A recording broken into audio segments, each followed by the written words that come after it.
Here's a stat to kick off this video. An estimated $3.4 billion in personal property loss in 1 year due to burglary.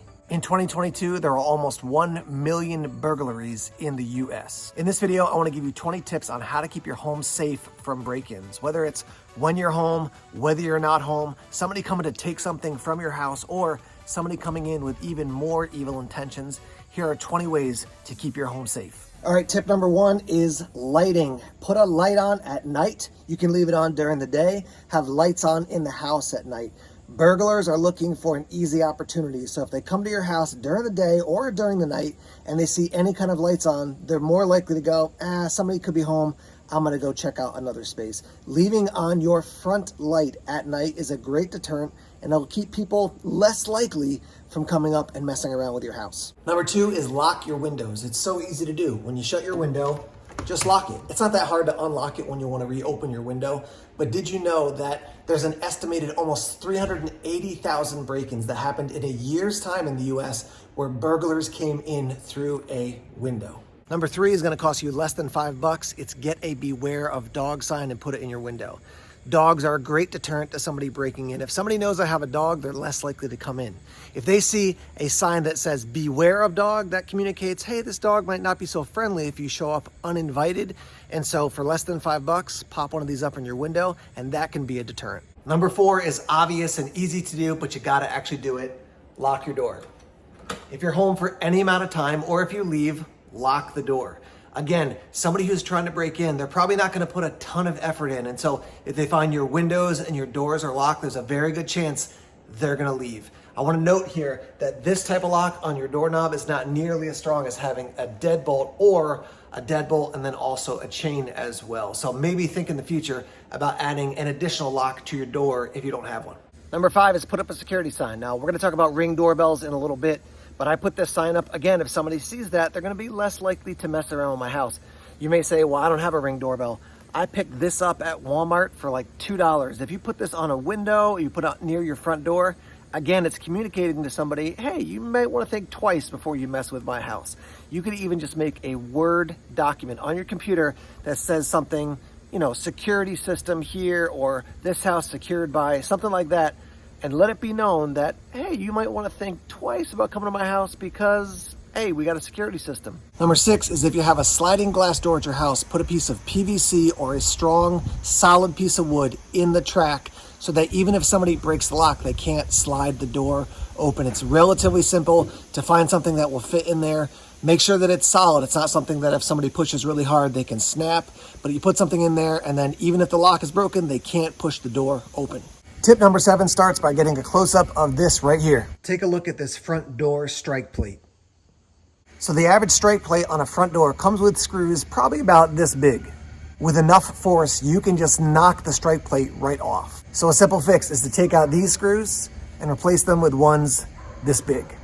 These ones are about 4 times as big as the ones that come with the strike plate, and that'll reinforce the strike plate, so it'll make it really hard for somebody to just kick a door in. Tip number 8, I don't hear a lot of people talking about, but when you go to bed, bring your car keys upstairs and put them on your bed nightstand. If you have a car alarm on your car and your bedroom window is not that far from your driveway, if you hear a noise in the middle of the night, whether it's downstairs or outside, just press the button for your car alarm. If someone's messing around with your front door, or even if they're downstairs in your house, they hear that noise, there's a good chance they're gonna get the heck out of Dodge. Tip number 9 is keep the areas around your windows and doors clear from overgrowing plants. As you can see, I've got a couple plants out front here. They're well trimmed, they're not covering up the windows, so nobody can hide behind them to jump out and surprise me, or hide behind them and then break a window and climb in. If anybody's on the street out here and someone's over here, they're gonna see it even at night if there's a little bit of light outside.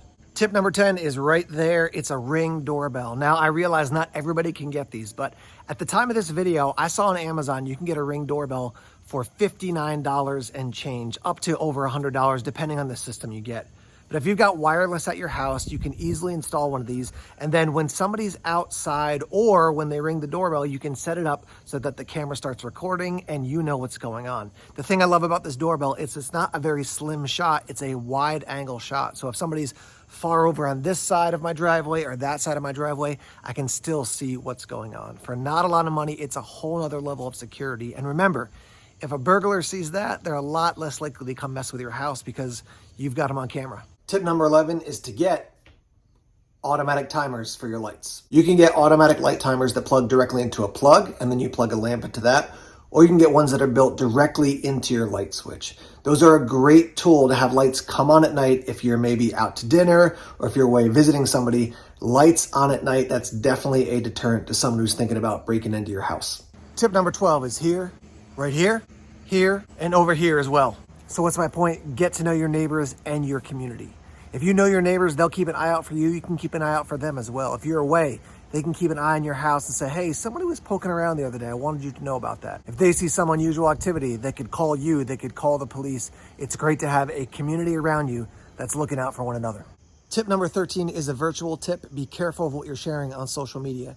If you say something like, hey, my whole family and I are going away for the next 3 weeks, anybody who's a friend of a friend who has access to seeing your page can now know that no one's in the house for 3 weeks. Beyond that, I want to encourage you, even if you personally are going to be away, but other people are going to be home, you may be giving somebody some information that you don't want to share. When I'm away camping or doing something for work, I don't share on social media, hey, I'm away, letting everybody know that my wife and kids are home alone. So be careful what you share on social media. Tip number 14 looks like this. Motion sensor lights. And so here's the benefit. If someone's walking around your house at night and they walk past the motion sensor light, it's gonna light them up and probably deter them from messing around anymore. Now this one right here is hardwired into my house, but you can buy low cost solar or battery powered motion sensor lights as well. We've got a rental unit right next door, so I'm gonna show you the motion sensor lights that I have set up for the back door. So here's one right here. For this one right here, I basically put a screw in and then slid it right on, and there's your motion sensor light, low cost and a great way to light up an area at night. Tip number 15 looks like this. Who is it? 99% of the time when someone comes to your door, you're probably gonna know who it is. But just simply saying, who is it? Hey, what if the person doesn't answer? What if it's a voice that you don't recognize? What if it's somebody who says something strange? Now you haven't opened the door to let them into your house. Just ask, who is it? And if it's somebody you know, then you can open the door as long as it's safe. Tip number 16 is add another layer of defense. Here I've added the Doorcade. So they sent me a bunch of these to check out. I'll be putting together a short on YouTube for you to check out the installation process. Really easy to do. Put a bracket on this side, a bracket on this side, and then you basically slide in this bar. When you want to take it out, very simple to do. Slide it in like this and like this. And now I cannot imagine the sheer force that someone would have to put on the back side of this door to push through. So another layer of defense like the Doorcade, great option, easy to do, low cost. And if you're interested in this product, I'm not getting any kickback from them, but you can check out the links down in the description section. Tip number 17 is add a layer of protection to your internet. It's great if no one's breaking into your house, but if they're breaking to your internet and stealing money that way, not a good situation. So definitely password protect your wireless network. And then if you have the means, add a VPN as well. So protect the inside of your house and protect the digital assets that may be going through your wireless as well. Evening falls here in New Hampshire. Let me give you 3 more tips. So tip 18 and 19 are ones that I can't apply to my house because they connect to a fence and a garage. So I don't have a garage. But if you do, make sure that you lock it. It's very easy for someone to sneak into a garage, steal stuff out of your garage or out of your car in your garage and get away, especially if it's not directly connected to your house or if it's maybe on the far side of the house when your living room is on the other side. So lock your garage. The other one is putting up a fence. A fence is a great way to deter somebody from coming into your property, period. Now, that doesn't work for everybody, but if it could work, think about setting up a fence. Even if it's a small one, it's another hurdle that people have to get by or get over in order to come into your house. Here's my last tip, and it has to do with your trash. Put your trash out the morning that it's going to be collected, because if you put it out at night and then somebody looks at your trash or goes through your trash, they might say, oh, you just bought a nice computer or a nice TV. You're letting them know what you have in your house. So put it out that morning that it's going to get picked up so that no one is sneaking around at night and checking to see what you might have in your house. That was 20 tips on how to keep your house safe and secure. Let's hear your favorite one or additional ideas in the comments section. Check out these other videos here. See you soon.